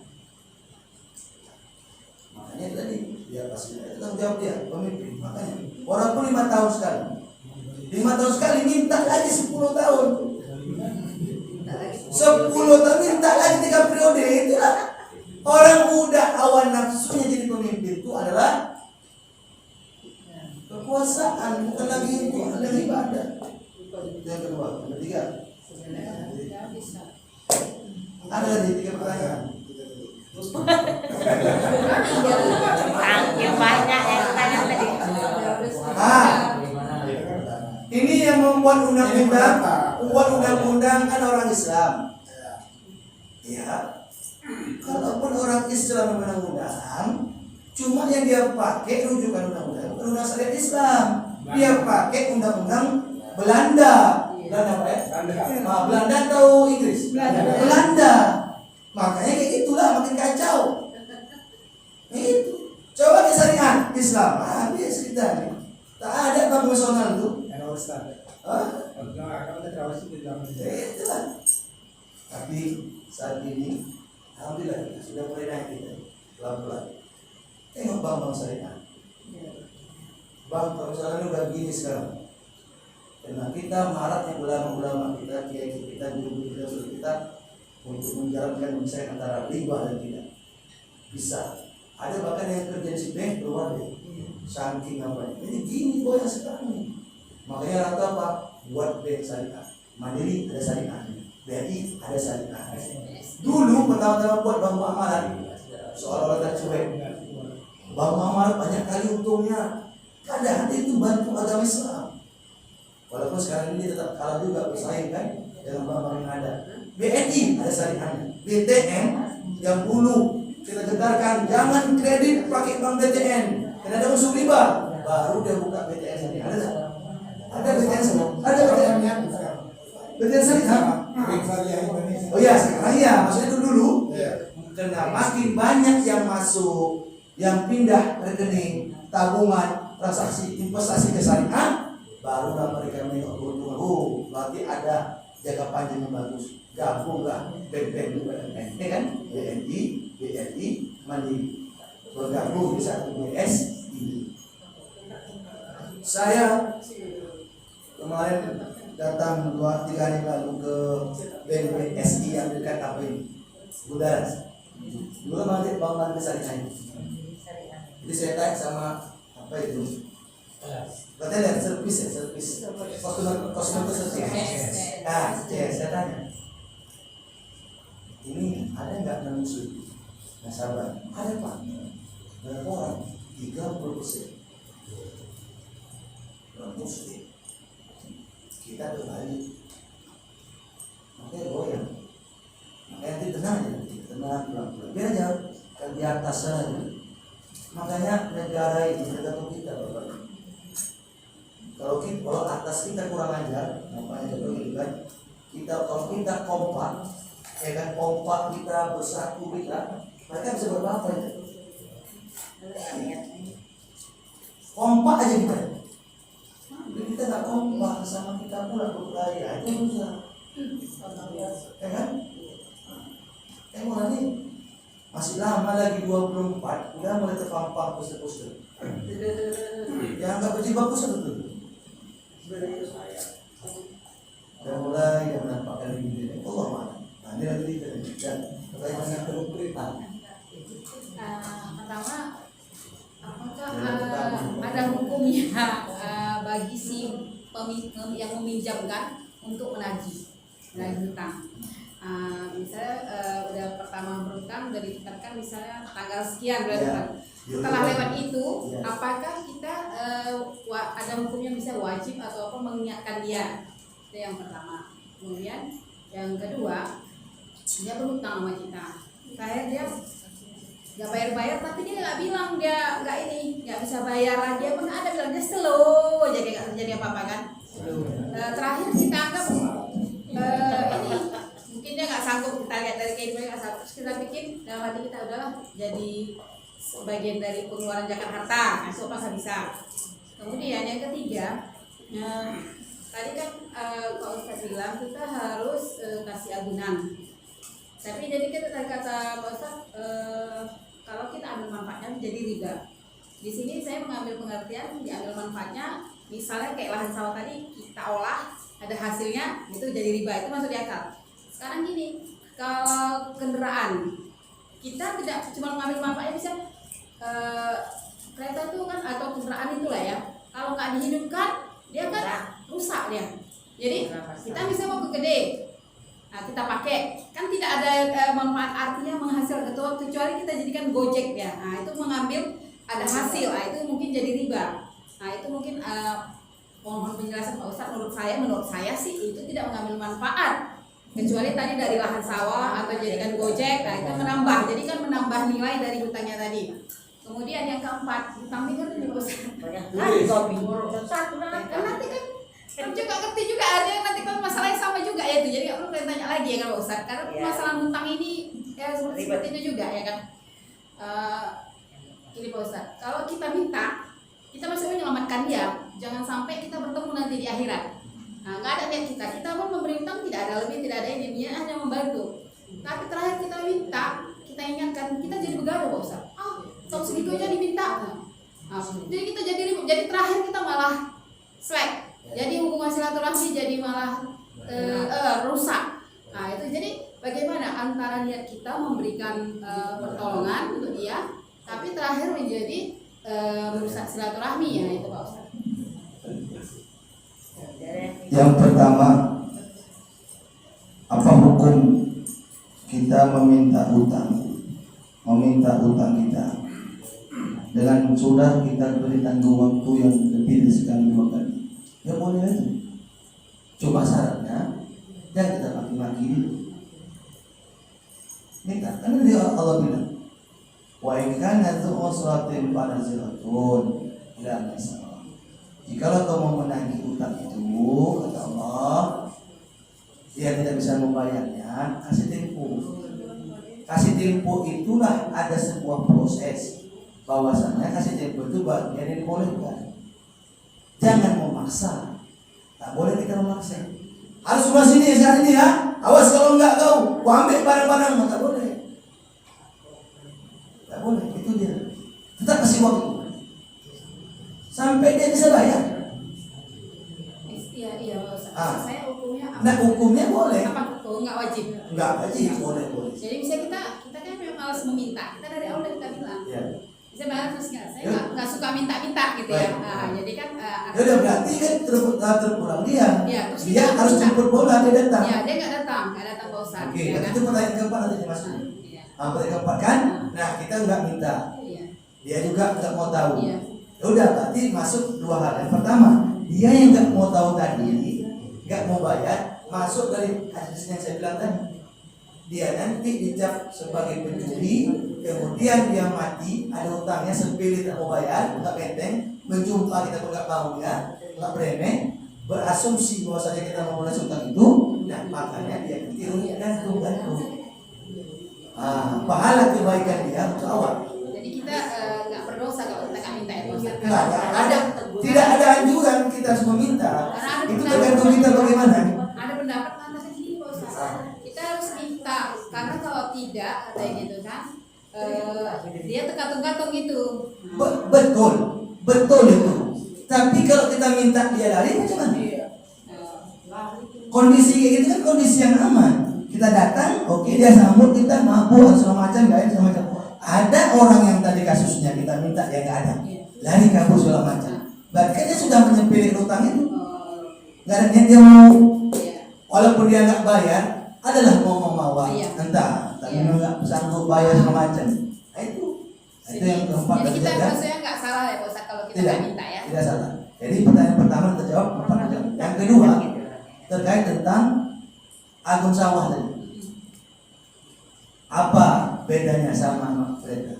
Kereta kan nggak diambil manfaatnya. Kereta kalau dihidup, kalau nggak hidup kan rusak, kan? Nggak usah usah dihidupkan. Kan saya cuma ngambil aja, hidupkan pergi ke kedai. Ibu pergi ke kedai itu ambil manfaat tidak? Manfaat hak gunanya, tapi kan tidak menghasilkan pertambahan nilai dari Bukan. hutangnya tadi. Agunan itu diambil manfaatnya, baik dia nilai ataupun bukan, manfaatnya ada. Makanya kata Nabi, kullu qardin jarra manfaatun, dari bahasa saya diambil yang serapkan manfaat apapun itu. Bahwa kita ambil itu kerja. Oh takut nanti mesinnya rusak, itu kan asumsi kita saja.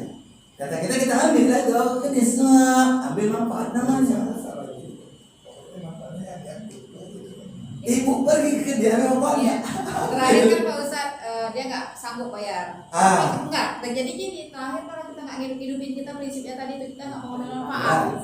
Sampai sampai rusak. Ketika kita ambil itu menjadi pembayaran hutang kita tadi nggak bisa lagi dipakai lagi Pak Ustadz. Mana? Ya begini. Barang rusak lama. Enggak begini. Bukan sembarangan agun, itu harus dijadikan agun itu juga ada syarat-syaratnya. Dalam kitab itu dijelaskan ada syaratnya. Salamatun minal ain. Artinya barang jamin itu juga harus berlayak untuk dijaminan. Kalau kereta tadi udah rusak, ngapain dijaminan? Dia pertama nggak rusak. Enggak. Ustaz. Kalau Kereta kereta setahun. didiamkan berapa kali dia, berapa masa dia utang? Kalau setengah tahun, wih, orang sekarang baterainya 5 tahun bisa Ya. Pak Ustaz. Ya, Tak bayar 10 tayang juta. biasa aja. Kayak mana di showroom tuh hidup bisa 5 tahun? 5 tahun Pak Ustaz, itu saya alami sendiri. Iya. Ah, Bisa dia nggak hidup? selalu aja, nggak ada kayak nggak terjadi apa-apa. Malah Iya. itu jadi Rusak kalau 5 alatnya. tahun rusaklah kereta tuh. Ketika kita jadikan dia udah ambil kereta itu bayar tamu misalnya suatu saat kan, Ya. udah tak bisa Berarti dia ada apa? Ada dalam bahasa fikihnya itu lebih liar. Ada di situ sebuah pilihan bahwasanya jika memang agunan itu ada yang rusak, nah dilihat rusaknya itu tetap yang menanggung adalah pemilik. Bayar Apa utang nggak nggak? ada? Bayar utang nggak bisa mana pula. Nah ada lagi kenapa kalau itu Bu, tinggal kita buat kesepakatan buat akad baru. Kau utang udah lama, nggak bisa lunaskan. Ini kereta macam mana? Ya udah, kereta dijual, ibu bisa belinya. Potong dengan utang lagi. rusak Pak Ustaz. Hah? Tapi udah rusak Pak Ustaz, gimana lagi? Tapi tadi biaya perusakannya ditanggung oleh pemilik. Ah, kok Tunggu, jadi uang jual kereta itulah digunakan untuk membetulkan kereta. Maksudnya iya, iya. memutar uang kereta dari Iya. dulu. Ah, itu dia. Mana sih? Dijual bayar. Bagus juga ini. Iya. Karena di balik itu nanti airnya mau putar-putar. Kalau dibiarkan manfaatnya nanti dipakai orang, ya akhirnya bahan rusak. Pertengkarannya lebih banyak sebenarnya. Kalau lebih banyak. Kalau dibiarkan rusak, ya salah kau nggak bayar 5 tahun lah, kau bayar keretamu nggak pernah dipakai gitu. Tinggal bilang gitu aja. Iya. Jadi alasan Sangat di mana? Tahun Alasannya aja sedikit daripada kita pakai air dikata syariat kita ini sudah diatur sedemikian rupa yang kita tahu masalahnya. Lain kali nggak usah pakai kereta. Dan 3 Tengok. Satu lagi apa sih? Aku bilang susah nih kereta. Satu lagi apa? Satu lagi. Tadi 4 tadi. Iya, iya.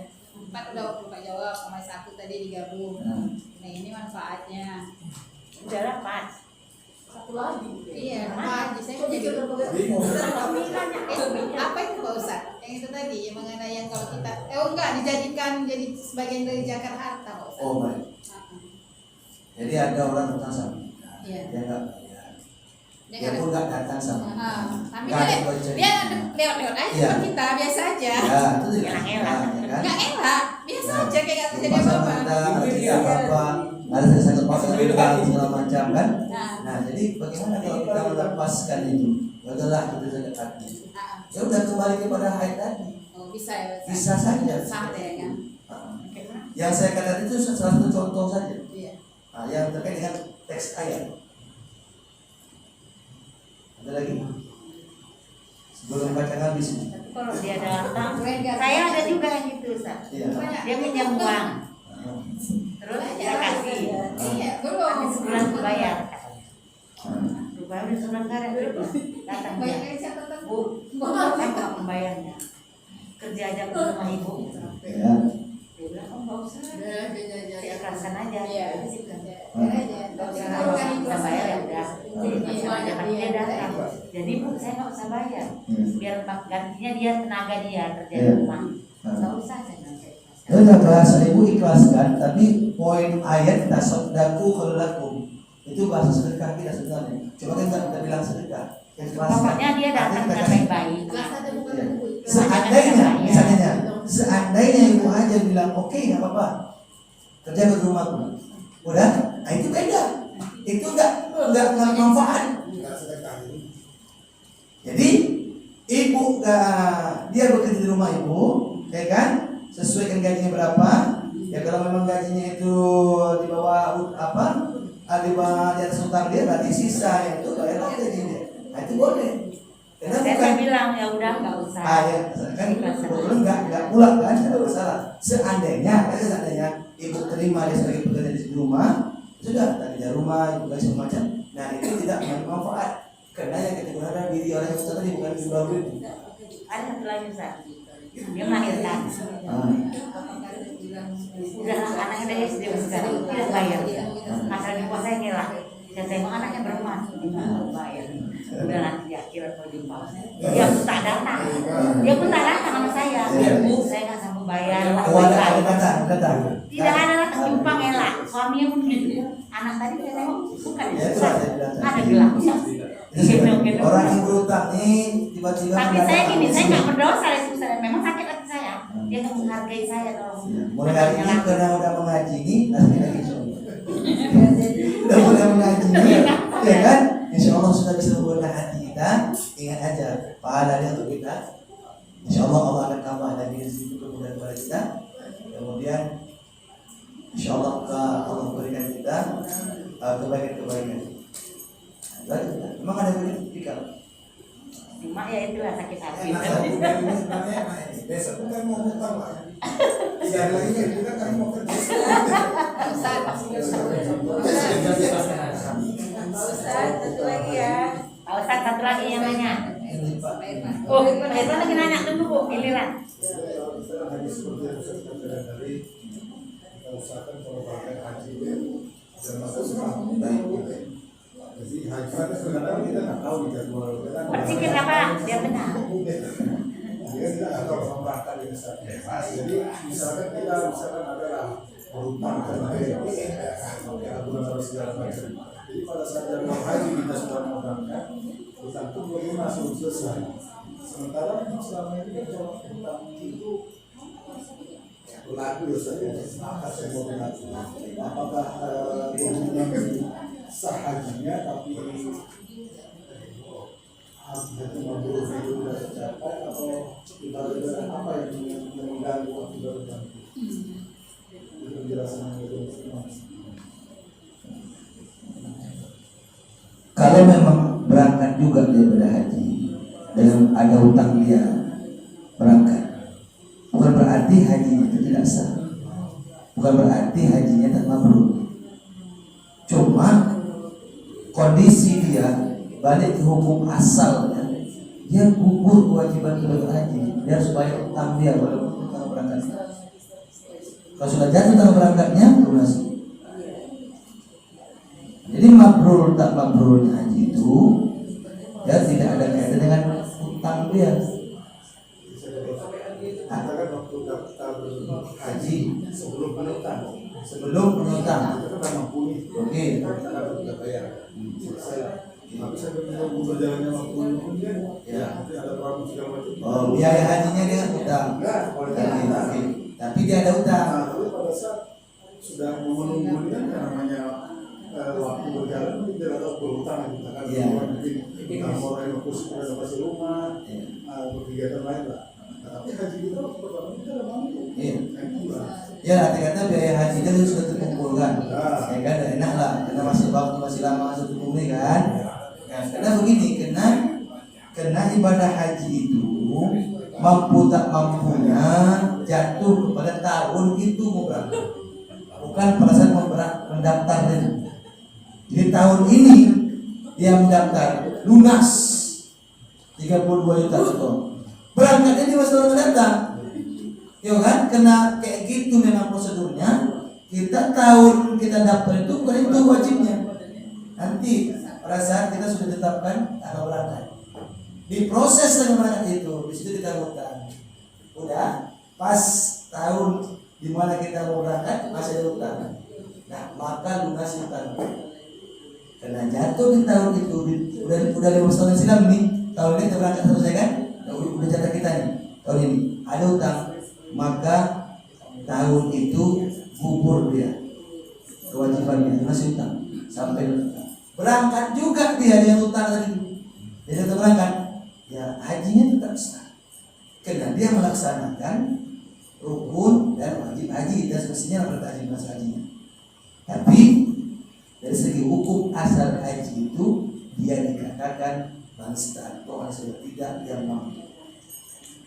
Sama macam kan mahasiswa di Mesir dulu.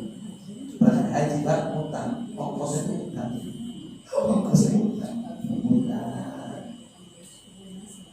Inilah perdebatan kami mahasiswa.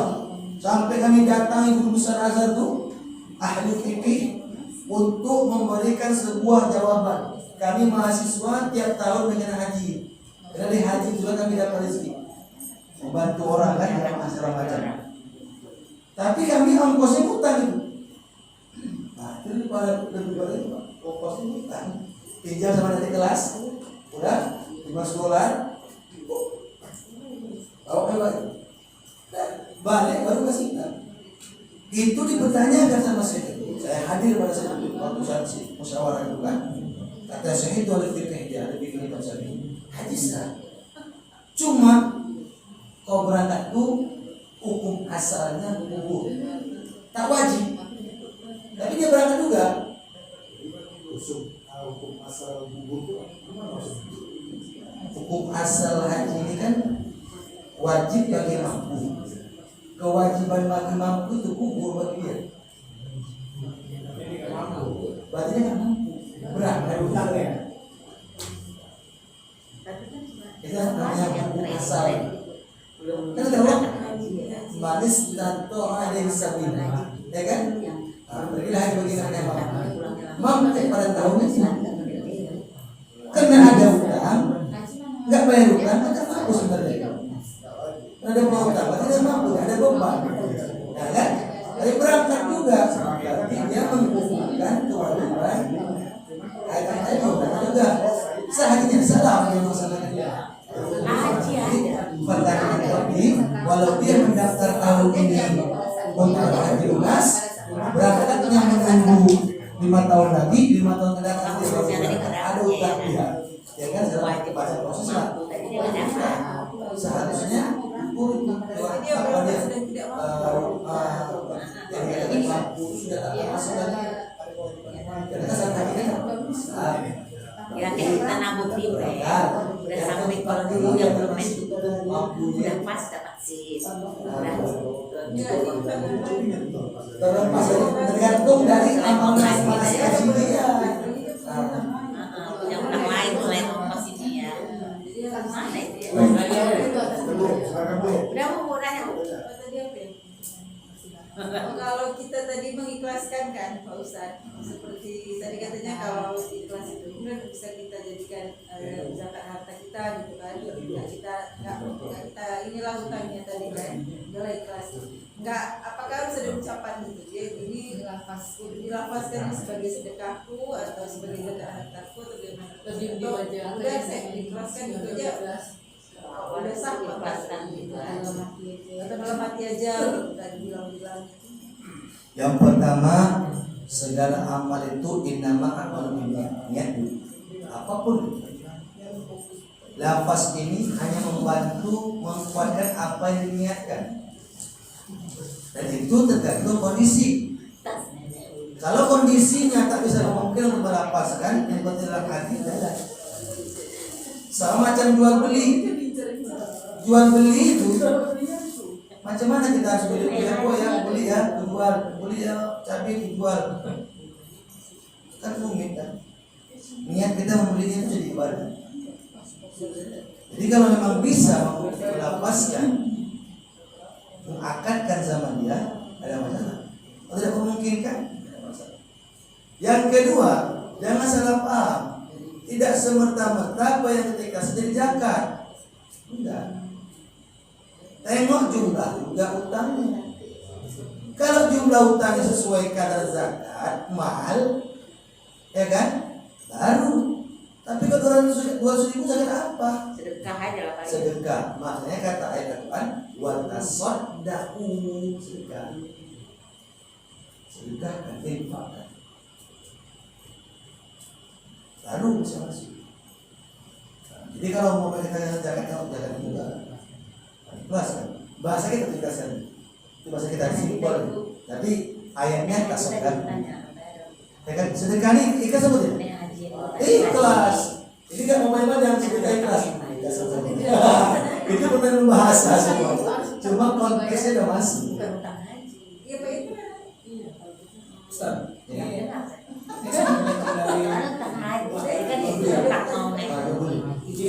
Kalau saya kita bisa lihat ke rumah, ya, misalnya belinya sudah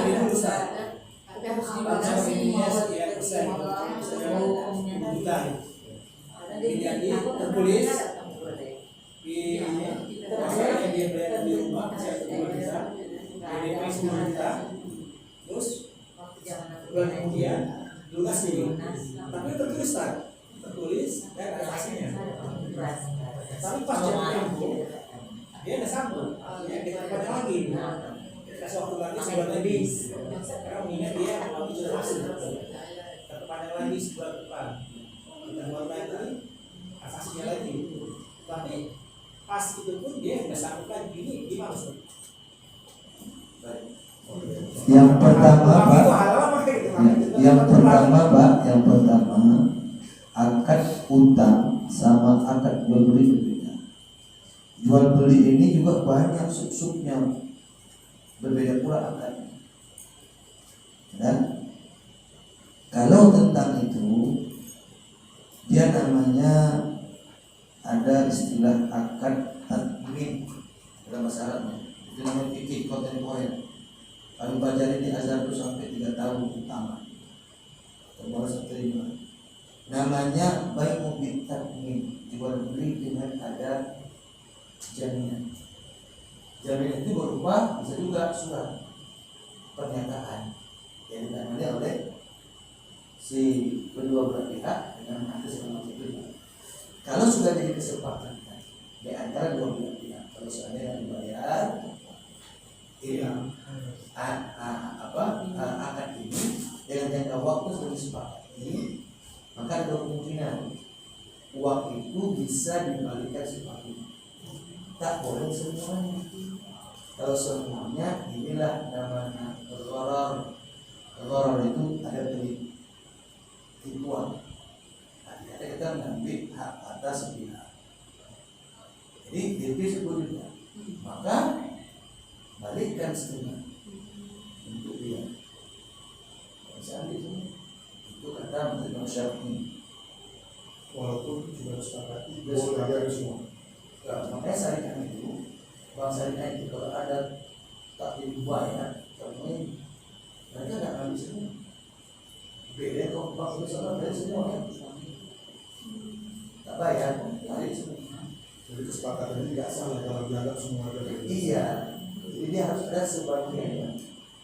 Artinya supaya si pembeli yang tadi tak jadi ada terobati hatinya untuk bertolong. Itu yang pertama. Yang kedua, ada undang membolehkan ambil semua. Kenapa? Ya sudah ada kesepakatan dari pihak yang makanya Bapak surat itu harus jelas tertulis.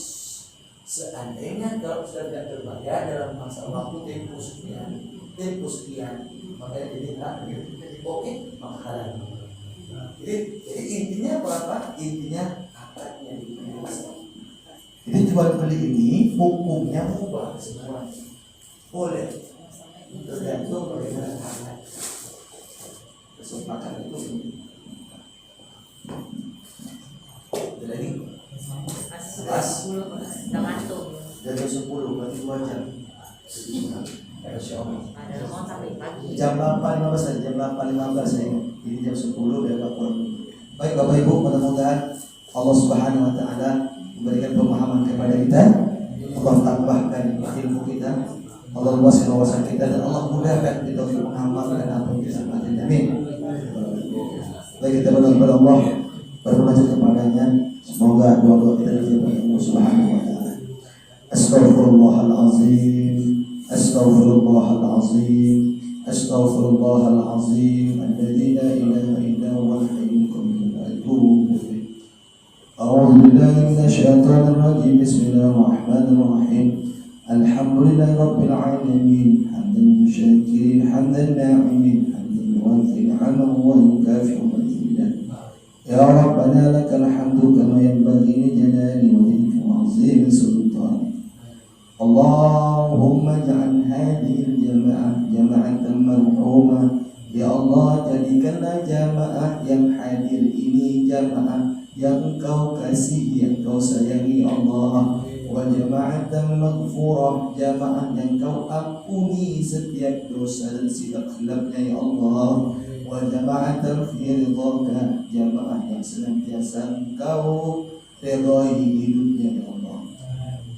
Wa jama'atan fihi al-hidayah, dan jamaah-jamaah yang senantiasa Engkau berikan hidayah dan petunjuk ya Allah. Allahumma ighfir dhunubana, ampunilah dosa-dosa kami ya Allah. Waghfir dzunuba walidaina, ampunkan pula dosa-dosa ibu bapa kedua orang tua kami ya Allah. Waghfir dzunuba azwajina wa auladina, dan ampunkan pula dosa-dosa pasangan kami dan dosa-dosa anak-anak kami ya Allah.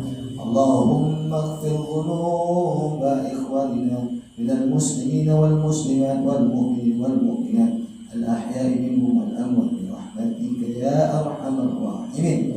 Allahumma inna nas'aluka ilman nafi'ah ya Allah, berikan kami ilmu-ilmu yang bermanfaat ya Allah, wa fahman sahihah, dan pemahaman yang benar ya Allah, wasahil alaina bi af'ali, dan permudahkan kami untuk mengamalkannya ya Allah, warfa' darajatana bi barakatil qa'in hada, dan angkatlah derajat kami dengan kami menghadiri majlis taklim ini ya Allah. Allahumma sihha jasadana wa ruhana ya Allah, sehatkanlah jasmani dan rohani kami ya Allah, washfina min kulli da'in wa saqamin, dan sembuhkan kami dari berbagai macam penyakit ya Allah.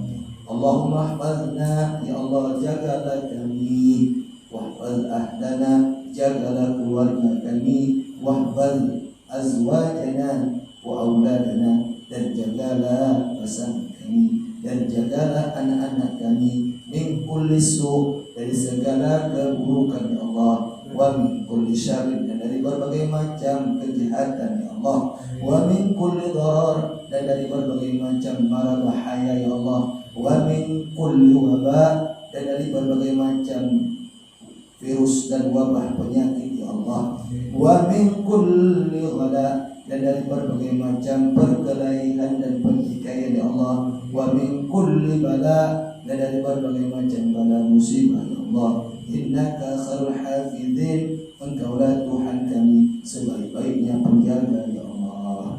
Rabbana la tuzigh qulubana ba'da idh hadaitana, ya Allah, janganlah Engkau cabut iman kami setelah Engkau berikan kami petunjuk ya Allah. Rabbana hadza du'auna, ya Allah, inilah doa-doa kami, fastajib du'ana, kabulkanlah doa-doa kami ya Allah.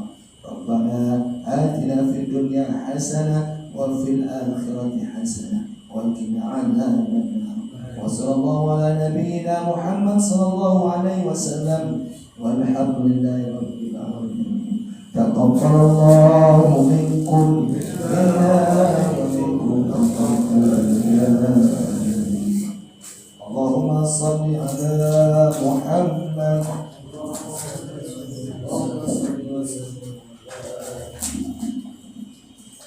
Alhamdulillahirabbil alamin. Pengajian kita telah selesai. Kita sama-sama